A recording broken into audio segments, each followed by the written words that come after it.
Salut à toutes et salut à tous et bienvenue dans cette nouvelle vidéo sur la chaîne C'est mon avis. J'ai passé quelques jours en compagnie du Vivo V21.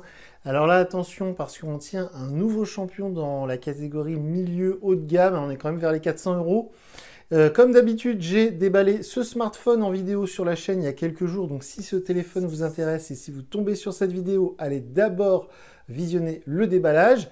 Et retrouvez-moi juste après le jingle, je vais vous parler en détail de ce bien sympathique téléphone.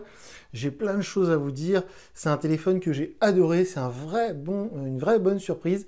Mais je vous en parle juste après le jingle.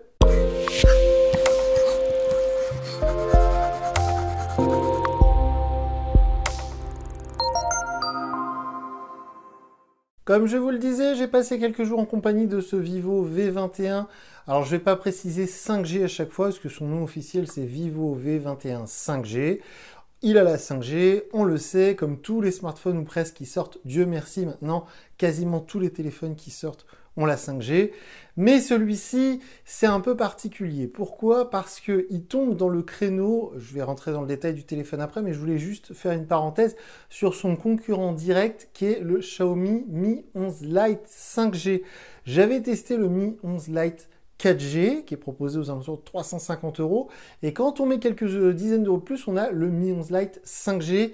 Donc je vais être amené à parler de cette comparaison entre frères ennemis chinois, donc ce Vivo 21 et le Xiaomi Mi 11 Lite 5G. Si vous vous intéressez à ces deux modèles, j'avais testé bien évidemment le Mi 11 Lite 5G il n'y a pas longtemps. Et justement, ce Vivo 21 m'a paru bien meilleur sur beaucoup de points. On rentre dans le vif du sujet. J'ai adoré ce téléphone. Alors, comme je le disais en introduction, c'est quand même 400 €. C'est quand même un budget.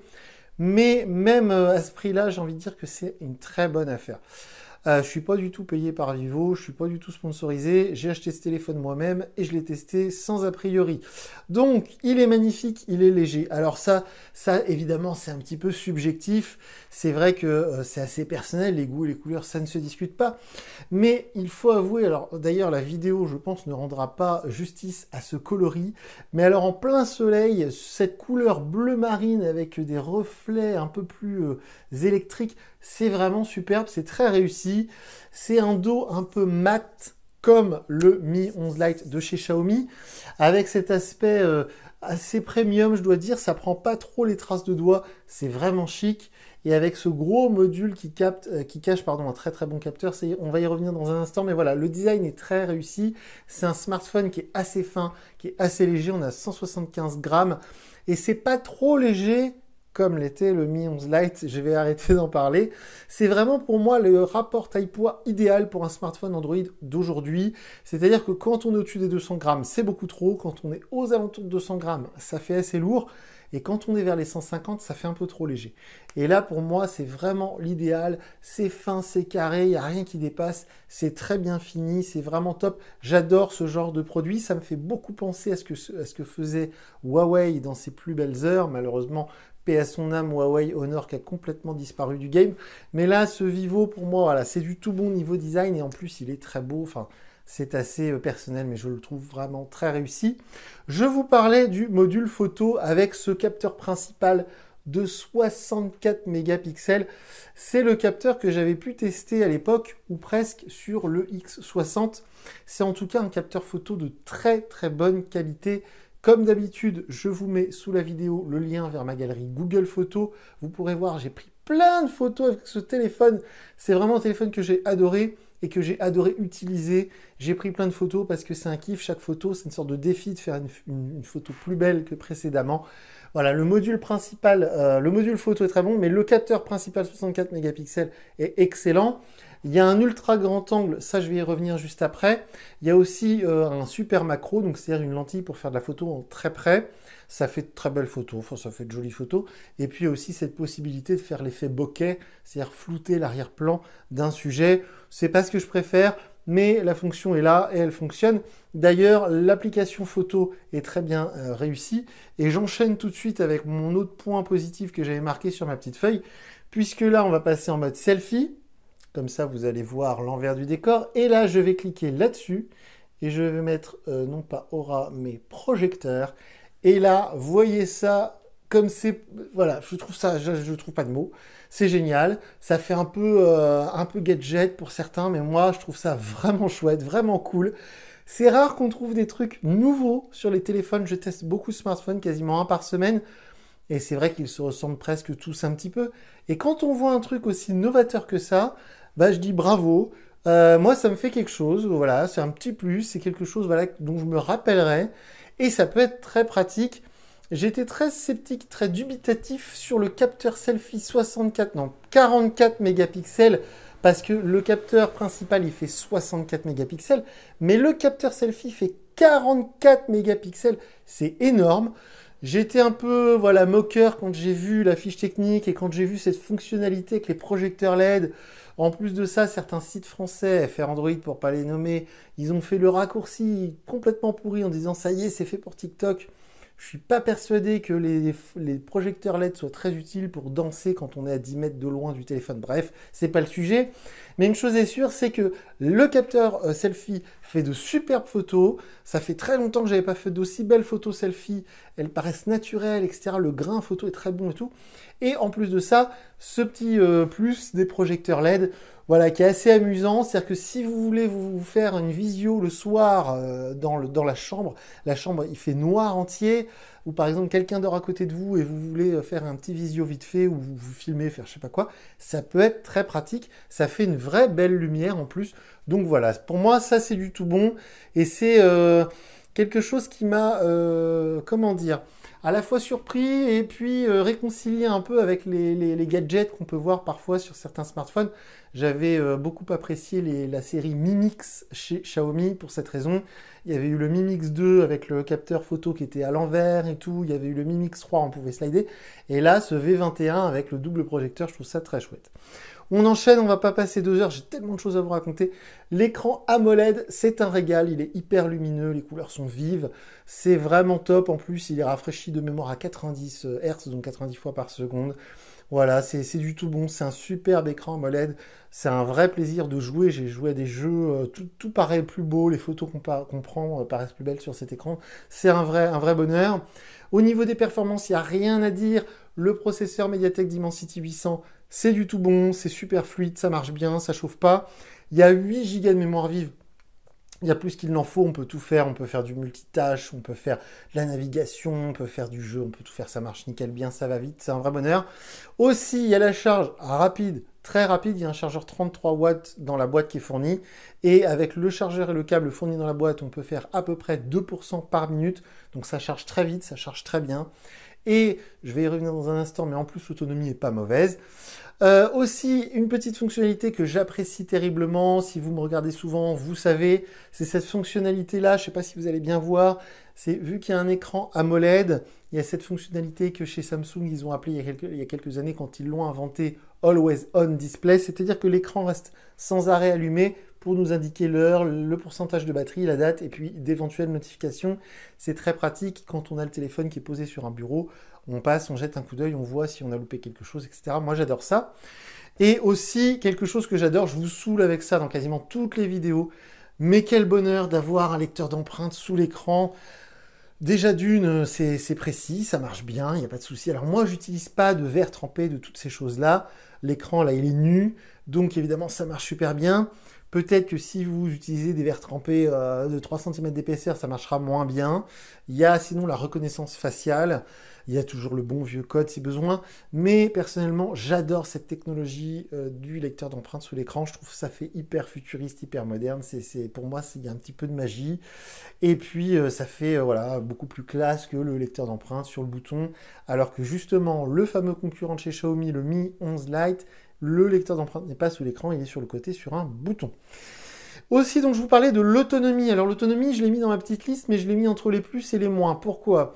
Parce que l'autonomie, elle est bonne. Il y a une batterie de 4000 mAh. C'est largement suffisant. Il y a quelques années, ça aurait paru énorme.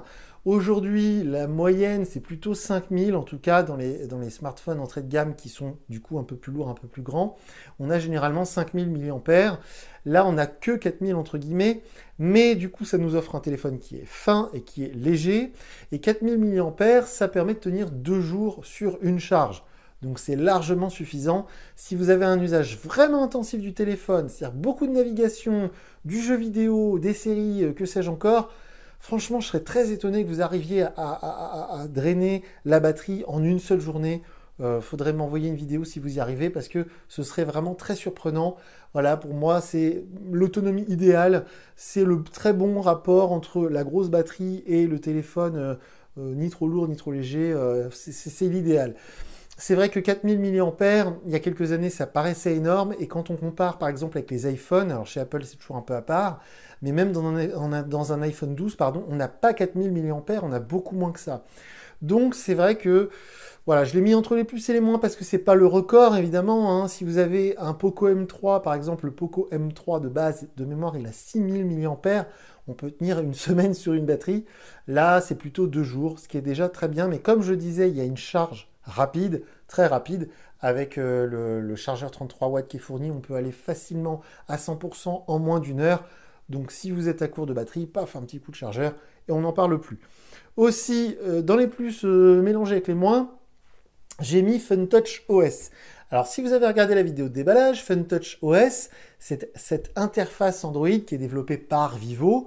Et Vivo essaye de se démarquer de ses frères, de ses cousins Oppo, Realme, etc. Alors, Vivo, je vais faire une parenthèse là-dessus parce que j'ai testé pas mal de Vivo ces derniers temps, le Y72, etc. Le X60 en début d'année, malgré que c'était une interface un peu chinoise. En fait, Vivo, avec FunTouch, ils ont essayé de faire une sorte de Google Android One. Android One, si vous ne savez pas ce que c'est, allez voir sur Google, justement. Android One, c'est ce qui équipe les Google Pixel. C'est une version d'Android qui est complètement nue, vraiment stock, tel que l'a fourni, justement, Google. Et en fait, chez Vivo, ils ont essayé de faire entre Android One et MIUI, qui est quand même ce qui se fait de mieux sur le marché actuellement, en tout cas, à mon avis, au niveau interface Android. Donc en fait, cette interface FunTouchOS, elle est très bien, c'est fluide, bon, il n'y a pas de plantage, c'est stable, j'ai eu une mise à jour du système, donc ça c'est plutôt bon signe. Les menus, le menu général, bon, il y a quelques trucs que j'ai quand même galéré à trouver, mais dans l'ensemble, ça va. Mais par contre, il y a quelques petits trucs qui m'ont un peu saoulé. Alors, c'est purement perso, je suis un râleur, je suis tout le temps là à chercher les petits trucs. Bon, en fait, avec cette interface FunTouch, qui est à ses débuts, faut le dire, c'est tout frais comme truc, il y a des petits trucs qui me gênent. Par exemple, il y a ce truc qui m'agace, je crois que je vous en avais déjà parlé dans le test du Y72. C'est une application qu'on ne peut pas supprimer, que je ne vais pas trouver évidemment, qui s'appelle iManager. Non, elle n'est pas dans les applis, elle est dans le menu des paramètres. Et en fait, iManager, c'est une sorte de fonctionnalité qui va vous dire telle appli consomme trop de batterie, faudrait faire un scan antivirus, enfin des trucs comme ça. Franchement, merci quoi. Franchement, on voyait ça il y a 5-6 ans sur Android, mais maintenant on voit plus ce genre de trucs. Donc ça, c'est un peu agaçant. Et surtout, il y a plein de trucs, genre le mode jeu. Quand on lance un jeu, il y a une barre qui s'ouvre, qui propose de booster les performances, machin. Bon, c'est pareil, franchement, moi je lance mon jeu, je veux jouer à mon jeu, j'ai pas envie de paramétrer des modes, des machins, des trucs. Voilà, il y a des petites choses comme ça. Les autres exemples me viennent pas en tête, mais il y a des petits détails où 2 ou 3 fois je me suis dit, bon, oui, ok, merci. Il y a des espèces de. Je crois qu'il y a une barre flottante qui s'affiche, je crois que j'ai désactivé, je sais plus. Mais il y a des petites choses comme ça où je me suis dit, bon, oui, Vivo, ok, FunTouchOS, c'est sympa. Mais il faudrait quand même voilà, nous laisser un peu gérer tout ça. On est grand, on n'a plus besoin d'être comme ça guidé sans arrêt. C'est-à-dire que si vous visez le grand public, des gens qui ne sont pas du tout doués avec la technologie, ça peut avoir une utilité, je suis d'accord. Mais si vous visez aussi le public technophile, les geeks, les trentenaires qui sont vraiment au fait de tout ce qui se fait aujourd'hui, tous ces guides, toutes ces fonctionnalités, en tout cas pour ma part, voilà, vont un peu gâcher le plaisir de cette expérience de FunTouchOS. Je suis sûr que ça va être corrigé dans les versions futures, il n'y a pas de souci. Je pense que ça part d'une bonne intention, mais voilà, c'est un tout petit truc qui m'a pas gâché le plaisir, mais à quelques moments m'a un peu agacé. Voilà. Ensuite, on bascule du côté vraiment des défauts, en tout cas des petites choses que j'ai reprochées à ce Vivo V21. Notamment, je vous en ai touché 2 mots il y a quelques instants, le capteur photo ultra grand angle.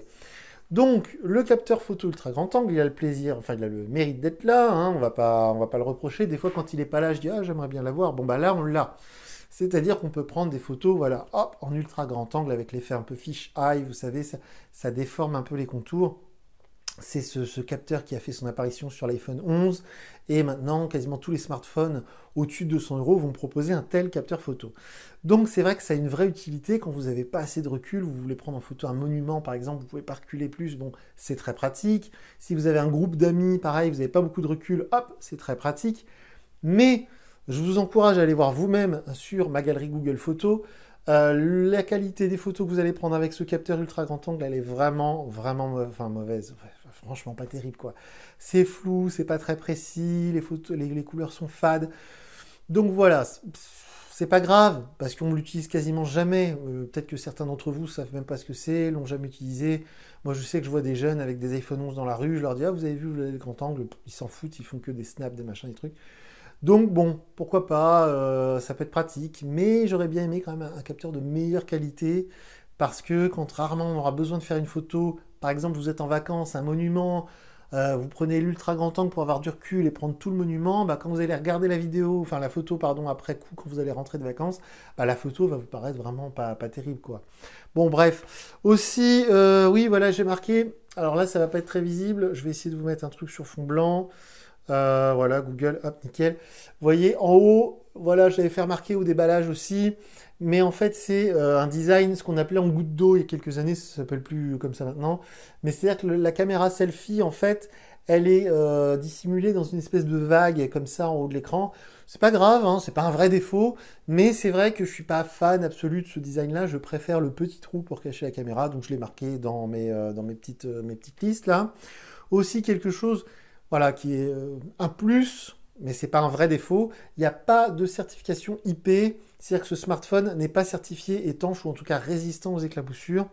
C'est un peu dommage à ce prix-là, parce que quand on met 400 € dans un smartphone, et si jamais on a un copain très malin qui nous pousse dans une piscine, par exemple, bah, le téléphone risque d'être endommagé. Donc maintenant, en 2021, c'est vrai que ça se voit de plus en plus, les smartphones certifiés IP, même parfois dans des modèles vraiment pas chers. Donc un tel modèle, j'aurais bien aimé une certification IP. Et de la même manière, c'est peut-être trop en demander, ça aurait été vraiment chouette d'avoir la charge sans fil sur un tel modèle, ça aurait été vraiment un plus par rapport aux concurrents. Voilà, il n'y a pas de charge sans fil, donc il faudra vous promener avec votre câble et votre chargeur comme il y a 10 ou 20 ans. Un chargeur sans fil, c'est tellement pratique, ça coûte pas cher, on pose le téléphone dessus sur la table de nuit, et puis bon, c'est vrai que c'est un vrai plus. Tant pis. Et enfin, pour moi, le seul vrai défaut de ce téléphone, parce que le reste, je pinaille un peu, mais pour moi, le vrai seul défaut, le vrai seul manque, c'est que Vivo a fait le choix donc des projecteurs LED pour la caméra selfie, qui est d'excellente qualité, il faut le reconnaître. Mais du coup, on n'a pas de haut-parleur stéréo. Si vous regardez souvent mes vidéos, vous devez savoir ce que c'est, je vous en parle tout le temps. Mais c'est quelque chose que je trouve maintenant tellement pratique et puis naturel surtout. Donc, quand vous allez regarder une vidéo en mode, alors j'appelle ça paysage parce que Word 97 c'était marqué comme ça, mais bon, quand vous allez regarder une vidéo dans ce sens-là ou jouer à un jeu, parce que j'ai pas mal joué avec ce téléphone, eh bien si vous avez le malheur de mettre la main, le doigt sur les trous ici, bah vous entendez plus rien du tout. Le son ne sort pas du tout de l'autre côté du téléphone, alors que c'est le cas maintenant dans plein de smartphones, notamment chez le concurrent Xiaomi, où on a souvent un haut-parleur qui sort aussi de l'autre côté là. C'est très pratique. Et puis quand on regarde un film ou une série, ce qu'on fait de plus en plus sur nos smartphones, je pense aux jeunes gens qui le soir, dans leur lit, vont regarder un film, une série comme ça en mode cinéma, on va dire. Bah, quand vous avez la stéréo, c'est-à-dire le son qui sort à gauche, quand ça tire à gauche et à droite, c'est quand même vachement cool. C'est pas le cas sur ce V21. Alors quand on a dit tout ça, je vous assure que ça fait très longtemps que j'avais pas pris autant de plaisir à utiliser un smartphone Android. Je vais le garder quelques temps, quelques semaines, parce que j'adore ce téléphone. Vraiment, c'est un vrai coup de cœur.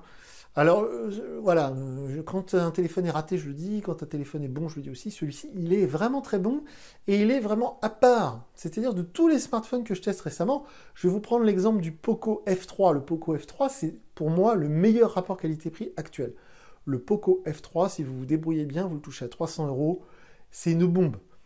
Mais pour le quotidien, pour aller avec mon look et puis pour aller avec ce que j'aime, un téléphone fin, élégant, bah du coup, si je devais acheter un smartphone Android aujourd'hui pour moi, pour tous les jours, pour remplacer mon iPhone 12 Pro, eh bien ce serait plutôt celui-ci qu'un Poco F3 par exemple.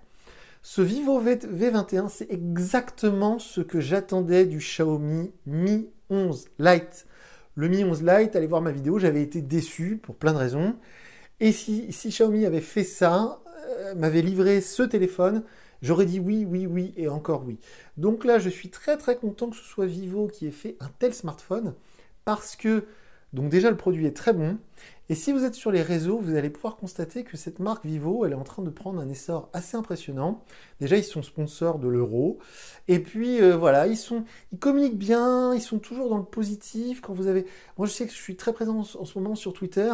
Et si vous avez une question à propos de votre Vivo, d'un téléphone que vous avez acheté, le community manager Vivo répond et tout. Franchement, c'est vraiment chouette. C'est pas du tout le cas avec nos amis de chez Xiaomi, malheureusement. Xiaomi France est devenu tellement un gros truc qu'il est quasiment impossible de les joindre via les réseaux sociaux. Et donc voilà, tout ça participe au fait que c'est un téléphone qui m'a été très sympathique, vraiment. Ça faisait longtemps que j'avais pas apprécié autant un smartphone. C'est un très bel objet, tout est réussi. Bon, il y a quelques défauts que je vous ai cités.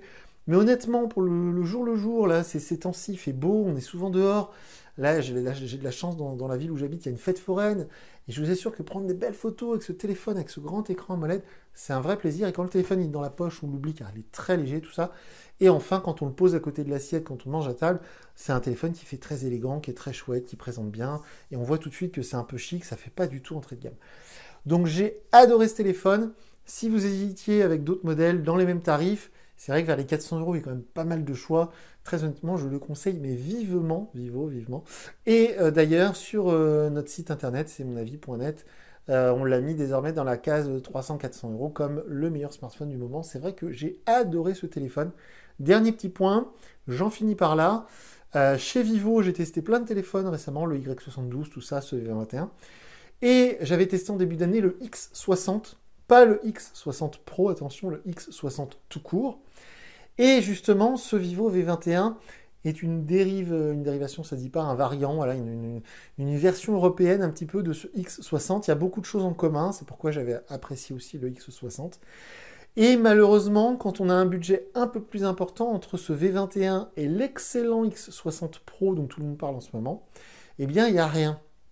C'est un peu dommage, donc si quelqu'un de chez Vivo France regarde cette vidéo, bah, je suis un peu triste parce que si j'ai un budget au-dessus de 400 mais en dessous de 800, bah, je suis obligé d'acheter autre chose que du Vivo en ce moment. C'est très regrettable parce qu'ils font de très bons produits. Donc voilà pour ce test du Vivo V21 que je recommande à fond. Je l'ai adoré. Si vous avez des questions, comme d'habitude, je ne lis pas forcément les commentaires YouTube. Donc s'il vous plaît, si vous avez des questions sur ce modèle, n'hésitez pas à me contacter via Twitter. Je vous mets le lien Twitter sous la vidéo. Donc voilà, moi je vous dis à très bientôt et à très bientôt et à bientôt pour une nouvelle vidéo sur la chaîne. Salut!